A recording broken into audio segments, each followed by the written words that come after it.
গোলনেমু ইমানেই গোলনেমু ভাল পাওঁ বজাৰত ইমান কলি গোলনেমুটোৰ দাম হৈছে 7 টকা মানে যদিহে অপাৰেশ্যন কৰিবলগীয়া হয় মোৰ কি হ'ব গতিকে আপোনালোকে যদি মেডিচিন কিবা জানে প্লিজ ক'ব মই এতিয়া যে কথা পাতিছোঁ বহুত জোৰ দিছোঁ পেটত একদম পুৰা প্ৰেছাৰ পৰিছে মোৰ নমস্কাৰ আজি আনিছোঁ পইতা ভাত আৰু পইতা ভাতৰ লগত অকণমান কেঁচা মিঠাতেল লৈ লৈছোঁ এইফালে কি আছে জানেনে এইফালে আলু পিটিকা বনাম বুটৰ সালাড আৰু বেঙেনা ফ্ৰাই আৰু জলকীয়া আগতে যেতিয়া স্কুলৰ পৰা আহোঁ আৰু তেতিয়া বহুত বেছি যদি ভোক লাগে বা মা যদি ঘৰত নাথাকে তেতিয়া আমি কি কৰোঁ মায়ে বুট কেইটামান তিয়াই থৈ যায় বুট আমাৰ ফেভৰেট আছে একো চব্জি একো নালাগে আৰু বুট লৈ মানে পিঁয়াজ চিয়াজ ঢালি ভাত খাই দিওঁ ভাত মানে পানী ঢালি গতিকে এতিয়াও মোৰ ফেভৰেট কেৱল প্ৰথমতে আলু পিটিকা বনাওঁ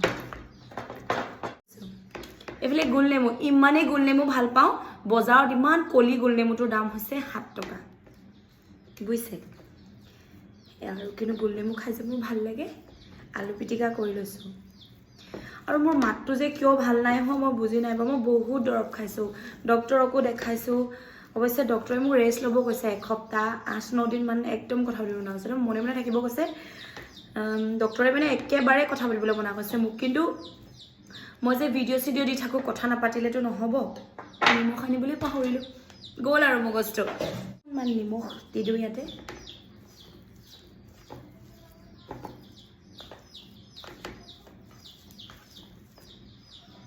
অকণমান মিঠাতেল কেঁচা মিঠাতেল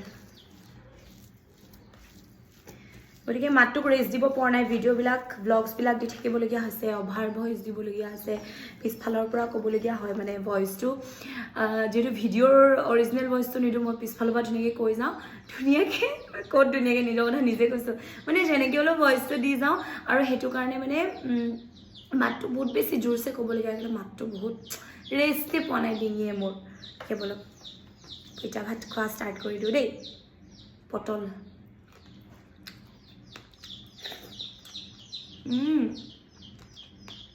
বহুত ভাল লাগিছে গোলনেমু চেপি দিছোঁ মাতটো শুনিছেনে সৰু ইমান কণি কুকুৰা পোৱালি মায়ে দি পঠাইছিলে তাকে ভাৰনাৰী উদ্ধাই খেলিছে আলু পিটিকা লৈ লৈছোঁ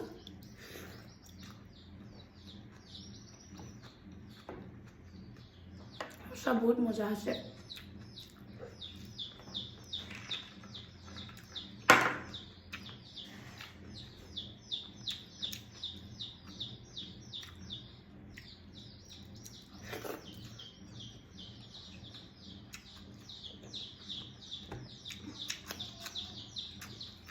পটল ঘৰৰ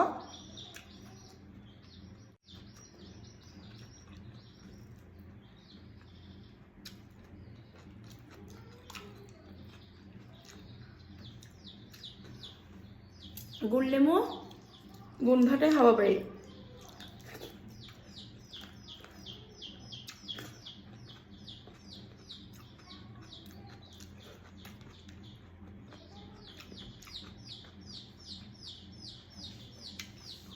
বেঙেনা ফ্ৰাই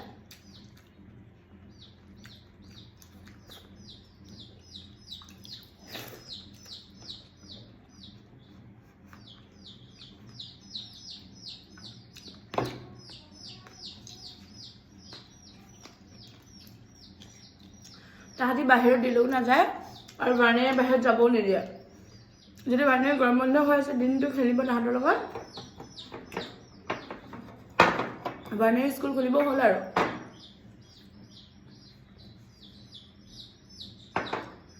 কিন্তু পইতা ভাত খালে যে টোপনি আহে ধুনীয়া টোপনি আহে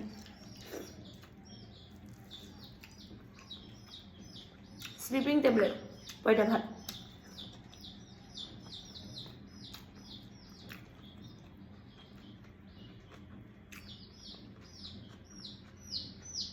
ৰঙাকৈ বেঙেনা ভাজিছোঁ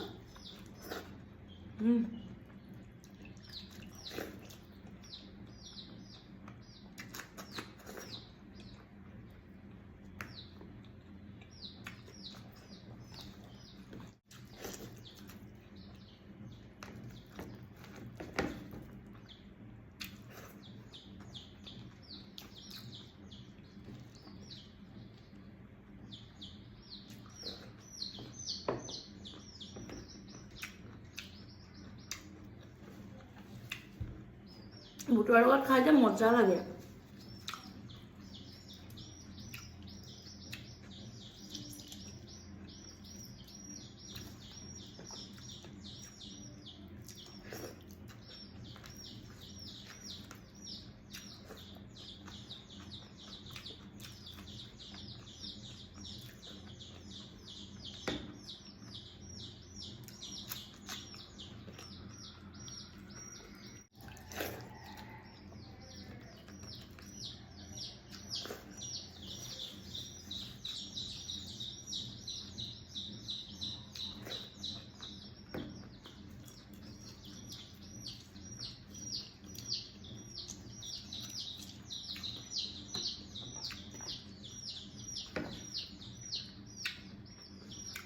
মজা খানা।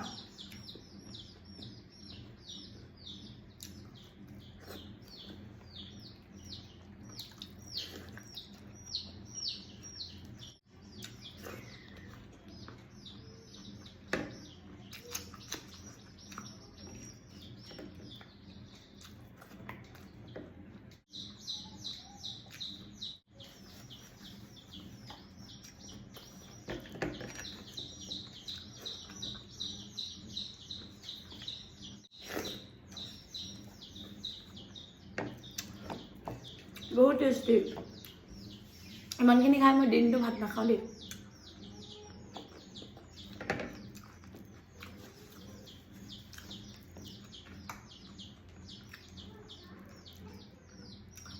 বাৰণে ৰাতিপুৱা ৰুটি খালে আৰু মই ৰাতিপুৱাই মজা পইতা ভাত মাৰি দিছোঁ, খাই দিছোঁ।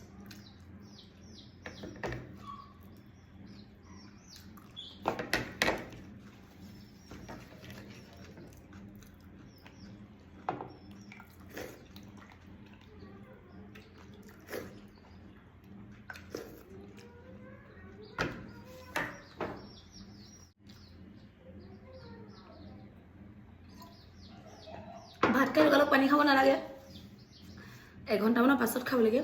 কিন্তু মোৰ আকৌ এইটোত লাগি ধৰে, আগৰ পৰা সৰুৰ পৰা চব ভাত খাওঁতে পানী লাগিব, নহ'লে শিকোতে অৱস্থা বেয়া হৈ যায়। আৰু মই ইমানখিনি খাই মই সঁচাকৈ কৈছোঁ গোটেই দিনটো নাখাওঁ, ৰন্ধা বঢ়া কৰি থাকিব লাগিব। ৰাতিপুৱা এগুটি পইতা ভাত খালোঁ। আৰু আপোনালোকক যদি ভিডিঅ'টো ভাল লাগে লাইক কমেণ্ট শ্বেয়াৰ কৰিব। আৰু এটা কথা ক'বলৈ আছে, মোৰ মাতটো ইমানেই ভাঙিছে, আজি 15-20 দিন হ'ল, এতিয়ালৈকে ভাল নাই হোৱা। মনতে বহুত বেছি ভয়ো আছে, কিজানি মোৰ অপাৰেশ্যন কৰিবলগীয়া হ'ব পাৰে বুলি মোৰ বহুত বেছি ভয় হৈ আছে এতিয়া। আৰু টেনশ্যনতো মই ভাত খাই দিছোঁ, কিন্তু বহুত বেছি ভয় লাগি আছে, মানে যদিহে অপাৰেশ্যন কৰিবলগীয়া হয় মোৰ কি হ'ব। গতিকে আপোনালোকে যদি মেডিচিন কিবা জানে প্লিজ ক'ব, যদি মানে মাত ভাঙিলে কি কৰিব লাগে, কেনেকৈ কি কৰিব লাগে, যদি পাৰে ঘৰুৱা মেডিচিনো মই ইউজ কৰিম বুলি ভাবিছোঁ আৰু এতিয়াবা। কাৰণ মাতটো একেবাৰে বহুত বেছি কষ্ট। মই এতিয়া যে কথা পাতিছোঁ বহুত জোৰ দিছোঁ, পেটত একদম পূৰা প্ৰেছাৰ পৰিছে মোৰ। গতিকে প্লিজ আপোনালোকে কমেণ্ট কৰি পেলাই একদম নাপাহৰিব, যদি কিবা উপায় আছে মোক দিব। বাই।